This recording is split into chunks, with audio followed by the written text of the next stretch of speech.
So as I said, I wish I had the voice of Jagjit Singh to say, "Hosh walon ko khabar kya, bekhudi kya cheez hai."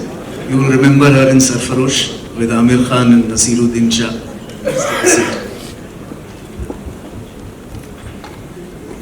Sonali, you are an icon in the eyes of a lot of people.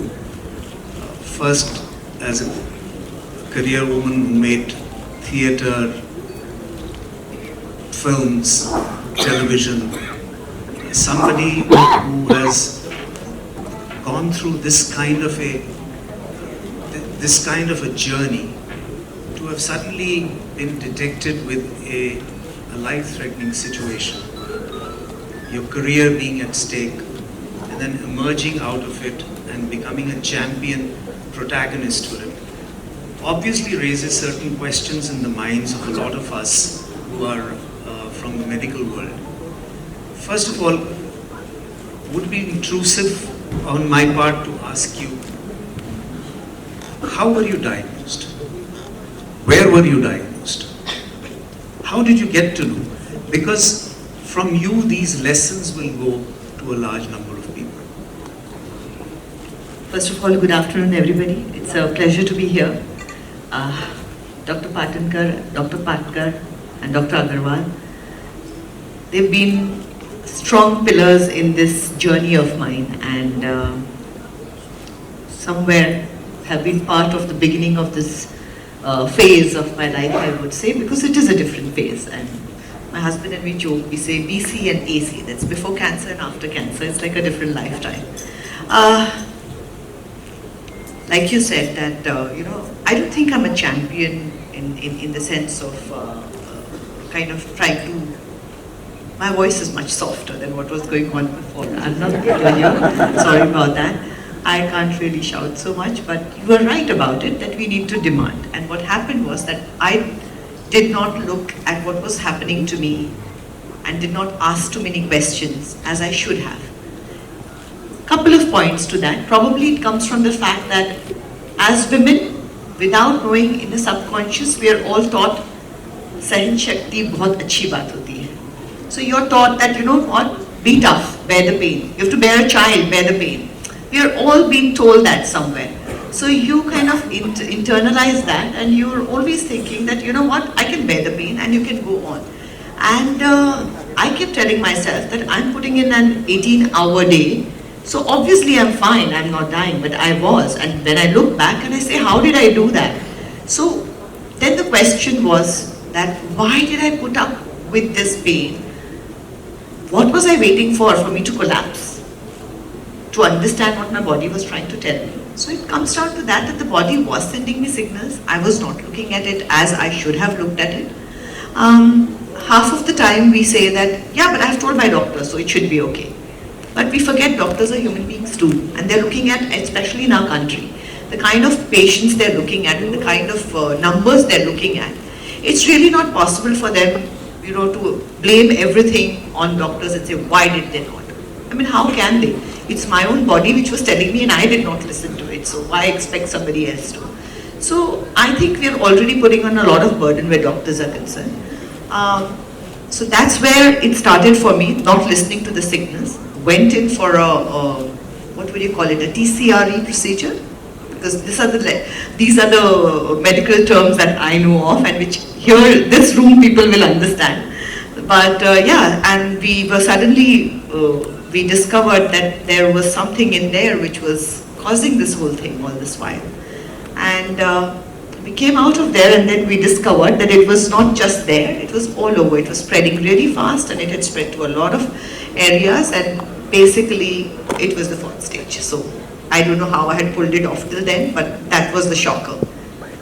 So Sonali, from the perspective of the diagnosis, from the perspective of the guidance that you received, do you have any reservations about the quality of care that you received here? Not at all, but I would say I did go to the US. I went to New York for my treatment. My husband was very clear about it. He said, I don't want to take any chances. And the reason, I think, I was literally fighting with him. I'm like, my child is young, the home is here, and we're just picking up. And it was literally in 2 days after the diagnosis that we had packed our bags and we had left.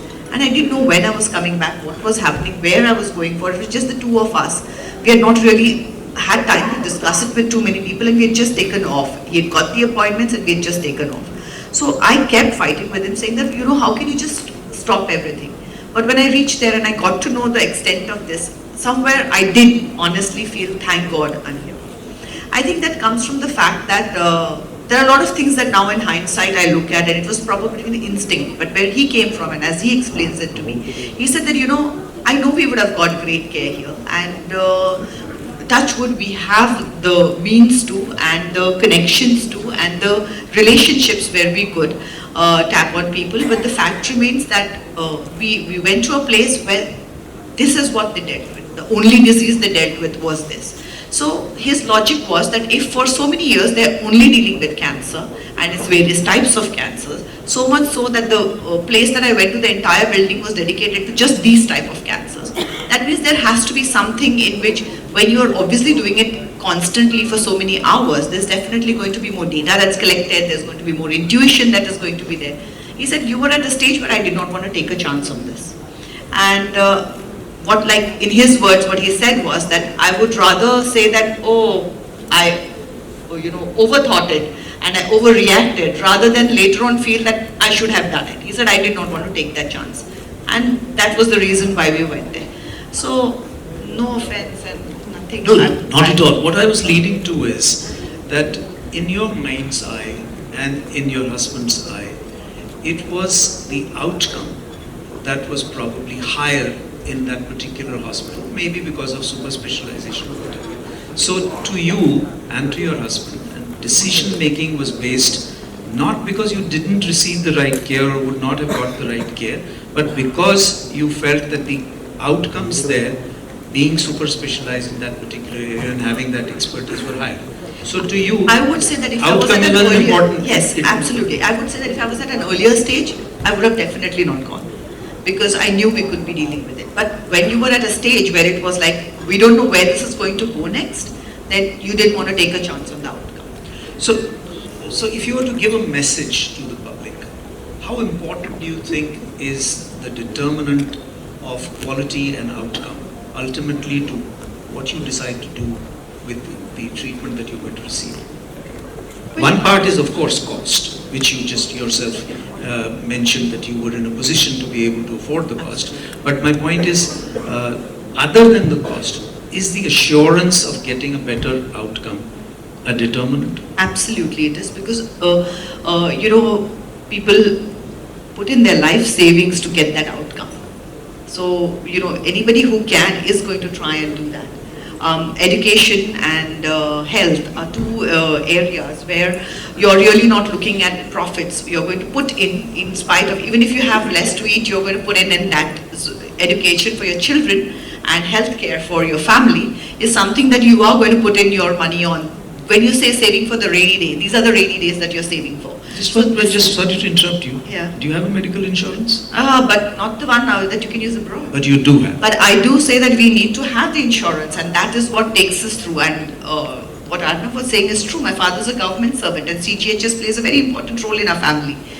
So insurance is important, and I think in a talk that I had when I came back also, I said that medical insurance is important.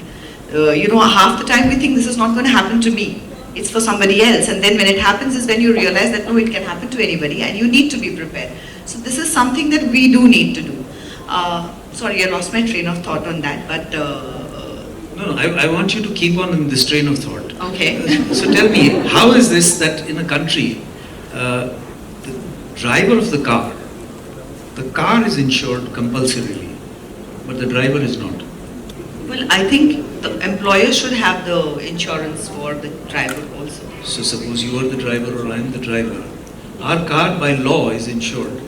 But We cannot drive on a vehicle So on are you the road. asking me that But by the law government should says there be nothing. Our insurance? regulation says nothing that you and I should be covered by insurance. So maybe this is the right thing, that what he's saying, maybe this is the voice that should be spoken about. So please. And and we should be discussing. But having said that, there are a lot of things here that as a layman, I still don't know, because it's a subject that is definitely, first of all, the medical terms frighten you. The moment you hear them, I start feeling what is happening, and as start palpitating just hearing the terms.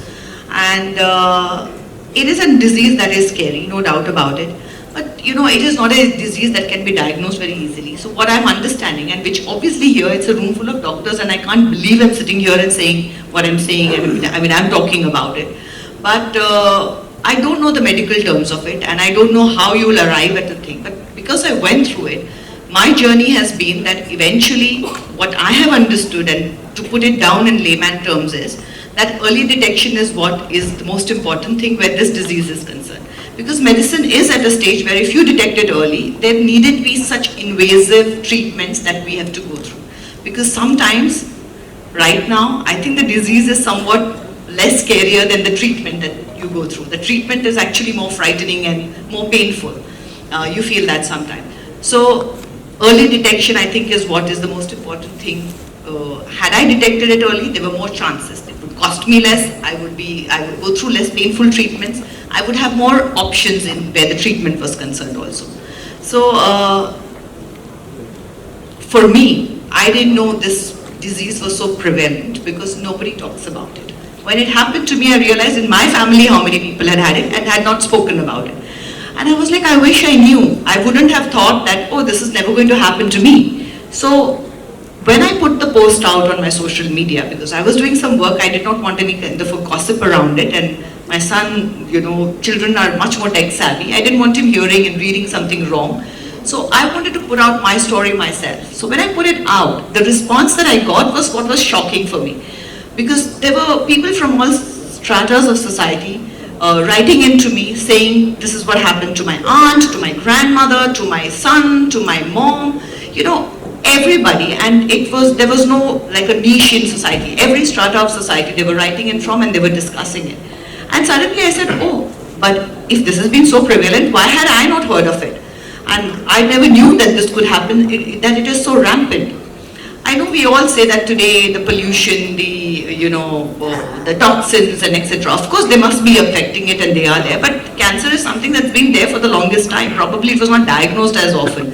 But when so many stories you hear when they talk about their grandmothers and their grandaunts getting it, surviving it or not surviving it, either ways. So obviously it's been around for a long time, probably it's getting diagnosed better now. But what I realized was that this was something that they were all holding on to and nobody shared it in their own families. Like there was a mother who told me that, my son went through it. I did not share it with my own mother because, we kept it hidden. We said it was asthma. I was like, what? Why would you do that? And it's like, no, how can you share this with people? I'm like, why would you not share it with people? What I realized by sharing was that first I heard that I was not alone. That this was not so unique, I was not so special that only I had got cancer. Everybody gets it and anybody could get it. Secondly, everybody kept saying that how could you get it? You're so healthy, your lifestyle is so good, how could you get it? And I kept asking myself that question, that why have I got it? And then I realized it's genes, it's not something that, definitely if you have the genetic predisposition to it or whatever, your toxins and the environment and the way you lead your life will definitely affect, that will affect for any other illness also. Leading a healthy life is a basic thing for any sort of disease, not just for cancer. So other than that, I realized that I was not alone, that there were a lot of people out there who were not talking about it. So the next post was to thank people for sharing their stories because it made me feel less alone. It made me feel like part of a community. And then the stories, what I started putting out was more of saying, thank you for sharing, and the fact that, why are we not talking about it? Because what I found when I shared it was that I got a lot of love. I got so much of love that I didn't know I had so much of love. I didn't know so many people cared about me. So that was one thing that I realized, and I thought that was a great thing to realize. Even if I died, at least I would have died knowing that I was loved so much. So it was a great way to go there. Thankfully I haven't, but yes. Having said that, when you talk about something, also you're discussing various options, various things. You come to know different things that can be done, can't be done. Have you tried it? So as like anything else, it's a community and you need to discuss things. And what I realized when I came back was that we need to make it an open thing. It's not something that you should be hiding and that you should be, keeping it within the family, because the mental state is going to go down the hill because you're living in that pain and the trouble, and your caregivers are also hiding it. Nobody has a place where they can vent and share and, that takes a toll on your mental health, and then that's taking the toll on how you recover from it. So it's a vicious circle. So the thing that I can do in my capacity when I was called here also was that yes, if my voice can be heard and if me talking about it makes people share their stories and talk about it, I'm happy to do that. One final question. The most important thing you mentioned, which drove you to go to a particular institution for treatment, was that the outcomes were good. The question that I wanted to ask you, and if through you perhaps this message will go, that when we as Indians look at buying jewelry, not we as Indians, you as Indians, I can't afford it. When the rich people go and buy jewelry, Not a jewelry person. they look for hallmark. When you go and buy a woolen product, you look for wool mark. Even an agricultural guy, when he goes and buys fertilizer, he looks for agri mark.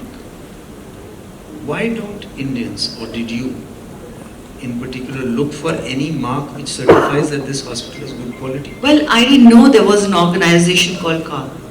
To be honest, this is what I came to know now, and I'm so happy that there is something which is like a benchmark, which is basically, like you said, an ISI kind of a certification is what you look for, right? When this is the place you should be going for. GAHO represents the accreditation body, and that it's all over the world. So the now, hospital you went to in the United States also is accredited. So so what is the accreditation? Accreditation means So through like you, there are all these ads that go out which say that Jago, Grahak Jago. And ISI mark dekho, hallmark dekho. Correct. So maybe you guys should also be advertising. So would you be able to Of do this as an ambassador? Of course. I think this is the best way to end it. No, So ladies there and is one gentlemen, more. I would like to say a couple of things more. Which is one more thing. When you said when you go, if there is a difference between what is happening in the US and what is happening here and all that, I do have 2-3 things that we need to look into much more, and I don't know, and I'm happy and open to sit and contribute in any way that I can. But what I discovered was that genetic testing is important. So when there are hospitals that have a cancer department, you have constantly tika karan karo, ye karo. There are so many posters that you put out. Why don't you put more posters on get your testing done, checkups done? Why don't we talk more about cancer? Even the hospitals don't talk about cancer. Even the doctors are so scared to say the big C. Though cancer is like a big umbrella. And then when I get it, I realize that every cancer is like a different disease altogether. It's like just one big umbrella which covers, God knows, probably 40 different kinds of diseases or more. So why aren't the hospitals also putting up more of these things and talking about it a lot more? And you do blood banks and this bank. So let's do more talks about it so that you reach grassroots levels. We'll talk about media, but half the time I don't read the news because I find it only bad news come out and I'm not looking at it at all. But when you do grassroots levels and when you do things in hospitals, people who are sitting there waiting for the doctor are reading it. At least I do read what is happening and try to follow it. So maybe we should also do that. Yeah, but I'd just like to add, on behalf of doctors, that doctors make errors. To make errors... We all do. Human beings make that. I don't think we should hold that. Yeah, to make errors is human, but to blame it on others requires management skill. And we have a lot of managers. Okay, so all the managers have to do this. So they have to do this. Guys, he's put it all in your laps. Thank you very much. So you have to do this. Thank you. Ladies and gentlemen, please give a standing ovation. No, you don't have to do that. But thank you so much. I'm